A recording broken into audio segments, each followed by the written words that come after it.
She stood at that window every single morning. I never thought she was watching me. I was just the gardener. And she was the daughter of one of the most powerful men on the planet. But here's the thing nobody tells you about love. It doesn't care about your bank account. It doesn't care about your last name. And it absolutely does not care about your father's oil empire. What happened between us cost me everything I had and gave me the only thing that mattered. If you've ever loved someone who wasn't supposed to love you back, stay with me, because this story is for you. And if you're new here, welcome. Hit that subscribe button. Stories like this one drop every week. Now, let me take you back to where it all started. My name is Owen, and I want to be clear about something before we go any further. I was not a man with nothing. I had 2 strong hands, a truck that never quit, and a reputation across 3 counties for making things grow.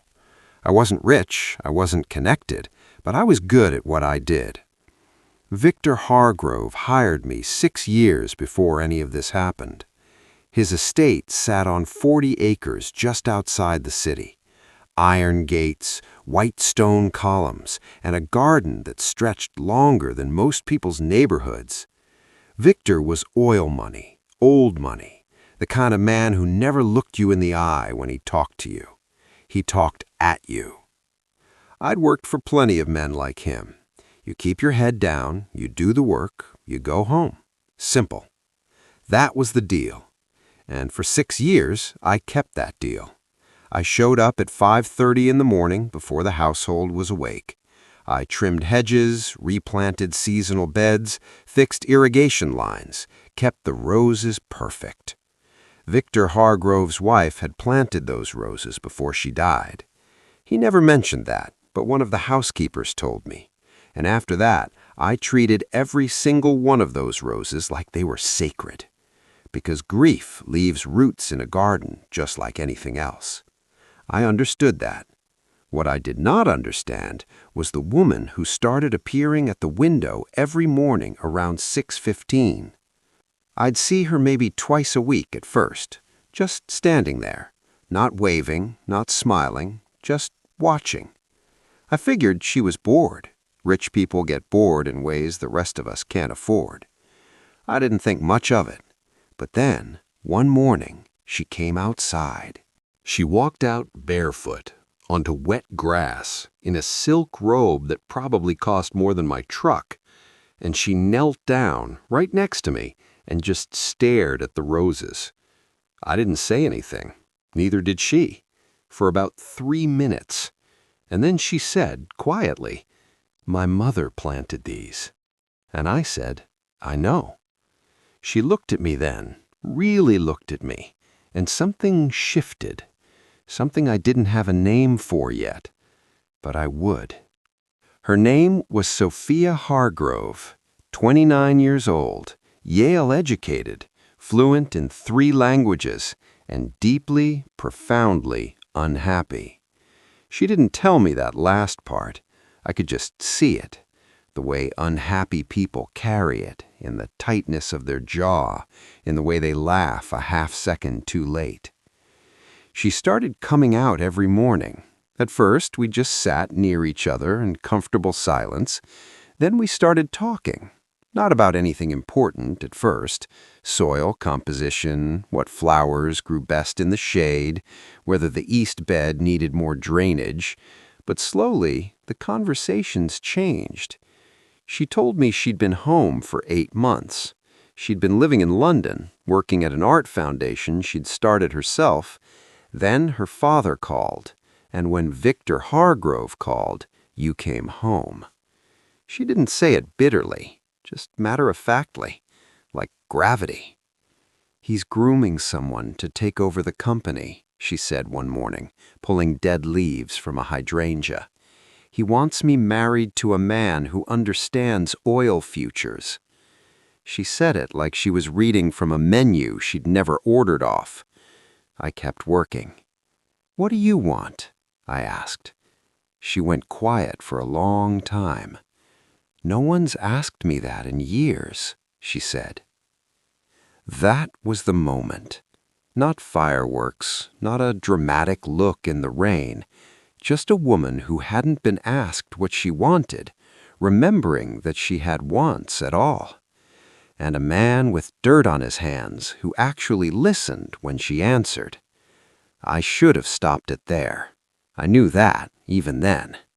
Victor Hargrove's daughter, my employer's daughter.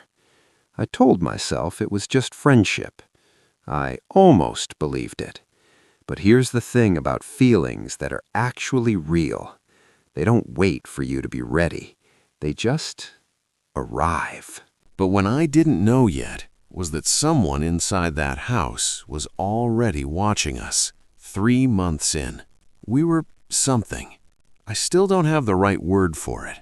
Not a couple, not just friends. Something true, something rare.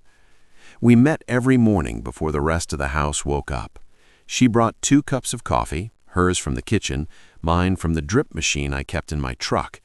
We talked about everything. Her mother, my father, the town I grew up in that she'd never heard of, the dreams she'd shelved to please a man who never once asked what they were. She told me about the art foundation she'd built in London, how she'd funded 12 young artists from nothing, how alive it made her feel, how she missed it like a limb. I told her about the small plot of land I was saving for, 20 acres in the valley, an hour south, my plan to grow heirloom vegetables and sell them to restaurants, something that was mine. She didn't laugh. She said, "Tell me about the land." And I talked for 40 minutes straight, about soil types, about water tables, about what I'd plant first. Nobody had ever asked me to keep going like that. I knew I was falling. I wasn't stupid. I knew exactly what I was and exactly who she was and exactly what the gap between those two things looked like to the rest of the world. But when you're inside something real, the rest of the world gets quiet for a while. That quiet didn't last. One morning I arrived at the estate and the head housekeeper stopped me at the service entrance. Her face said everything before her mouth did.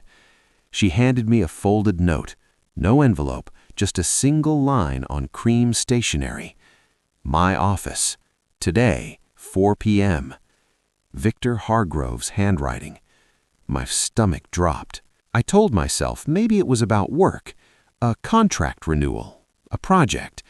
I spent the whole morning trying to believe that, but deep down, I already knew. Someone had seen us, and someone had told Victor Hargrove that his daughter was spending her mornings with the man who trimmed his hedges. What Victor said to me in that office, I wasn't prepared for, not even close. Victor Hargrove was 61 years old. He had the bearing of a man who had never once been told no. He didn't yell. Men like Victor Hargrove don't yell. They just remove things. He looked at me for a long time before he spoke. "You're good at your work," he said. 6 years. Never late, never complained. Good man. I nodded. He folded his hands on the desk. "My daughter is being introduced to Richard Caldwell next month. You may have heard the name. His family controls 17% of North American oil infrastructure." He let that number sit in the room. "Sophia will be married within the year. This is not negotiable. It is arranged." I said nothing. He looked at me with something that wasn't quite contempt. It was worse than contempt. It was pity. "I don't believe you're a bad man," he said. "I believe you got confused. It happens. She's lonely. You were available. That's all this is." He opened a desk drawer, placed a sealed envelope in front of me. "There's enough in there to buy that land you want. All 20 acres. Clean title." I stared at the envelope. "I'm not buying your silence," he said. "I'm buying your absence. You'll leave today. I'll have a reference letter prepared. Excellent one. You'll work anywhere in the country." He stood. Meeting over. "She'll forget in a month. She always does." I thought about that land. I thought about 20 clean acres and no more answering to men like this one. I thought about how fast I can be gone. And then I thought about Sophia. Sitting at that window every morning, a woman who had been arranged and managed and directed for her entire life, who had just started for the first time in years to remember who she actually was. And I thought about what it would do to her to wake up one morning and find out that the one person who'd listened to her without an agenda had taken a check and disappeared.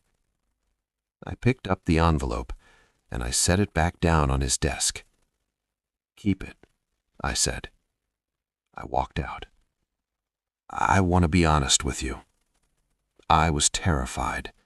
My hands were shaking by the time I reached my truck because I had just turned down more money than I'd ever seen in my life, and I'd also just made an enemy of one of the most powerful men in the state. I drove to the end of the road and sat there for a long time, and then my phone buzzed. It was Sophia. 3 words. He called me in. What Victor told her in that room was the part that broke something between us, and I wasn't even there to stop it. I found her by the roses. She'd been crying. I could tell not because her eyes were red, but because her eyes were dry. The kind of dry that comes after you've cried so long you run out. She didn't look at me right away. When she did, she said, "He told me you asked for money to leave." The words landed like a fist. "He said you came to him, that you wanted to be compensated for your time and your—" She stopped. He used a word I don't want to repeat. I sat down beside her. "That's not what happened," I said.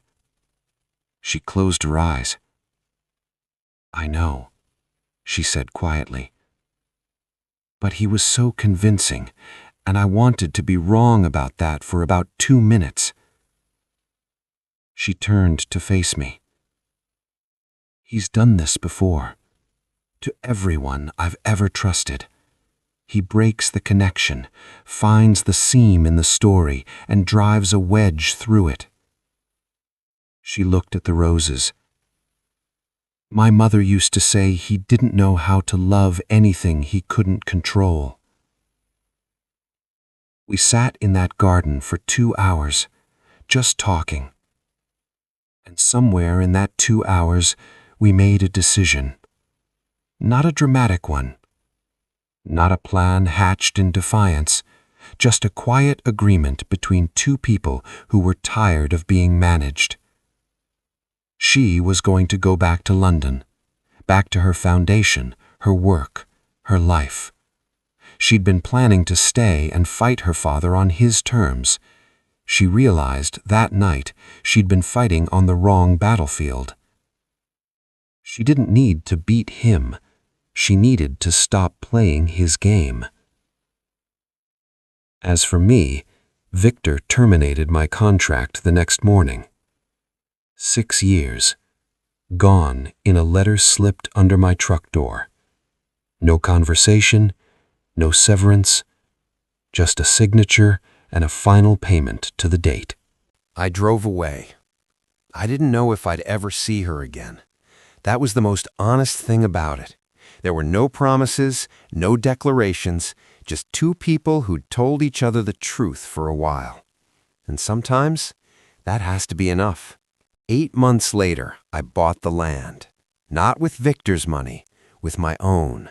6 years of savings, a small loan from a credit union, and 20 acres that were finally, completely, unquestionably mine. I started small. Root vegetables first, the way I'd always planned, then leafy greens, then a greenhouse, then a deal with a restaurant group in the city who'd been looking for exactly what I was growing. I didn't get rich, but I built something that had my name on it. And there is a dignity in that, in building a thing that belongs to you, that no amount of borrowed comfort can replicate. I thought about Sophia often.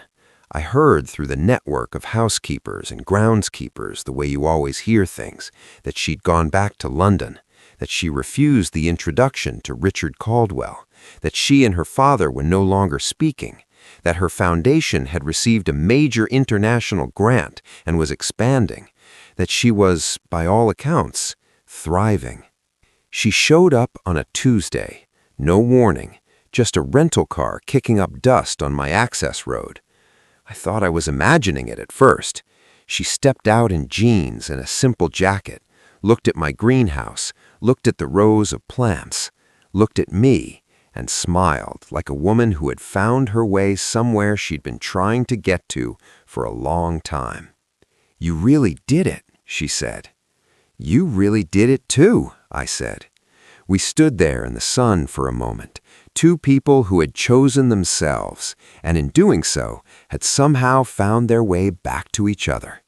Not because of fate, not because of some grand romantic gesture, but because we had both, separately, painfully, slowly, decided that who we were mattered more than what we were supposed to be. I want to tell you something that took me a long time to understand. Victor Hargrove wasn't wrong about everything. He was right that the world would look at me and look at Sophia and see two people who didn't belong together. He was right that the gap between her world and mine was real, that it had weight and history and consequence. What he was wrong about was the idea that love is something you protect by controlling who gets access to it. Love isn't an asset. You can't manage it. You can't put it in a trust. You can't threaten it into obedience. And when you try, you don't protect the people you love. You just become the reason they leave. Victor Hargrove sat in an empire he'd built, and both the women who could have filled it with something worth having chose their freedom over his control. First his wife, who planted roses he couldn't understand the meaning of. Then his daughter, who stopped asking his permission to be alive. I still grow things for a living. I still have dirt under my fingernails most days, and Sophia still runs her foundation, changing the lives of young artists who remind her of the version of herself she almost let disappear. We don't have a fairy tale. We have something better.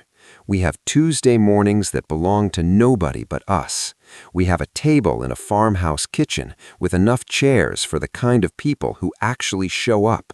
We have the slow, quiet, and permanent kind of love, the kind that grows in the ground, the kind that takes time, the kind that lasts. Some men inherit empires. Some men build gardens. Victor Hargrove chose the empire and died surrounded by everything he owned and nothing that loved him back. If this story moved you, if you've ever been told that who you are isn't enough for who you love, leave a comment below. I read every single one. And if you want more stories like this, about real love, real choices, and the kind of people who refuse to be controlled, hit that subscribe button and turn on notifications. New story drops every week. I'll see you in the next one.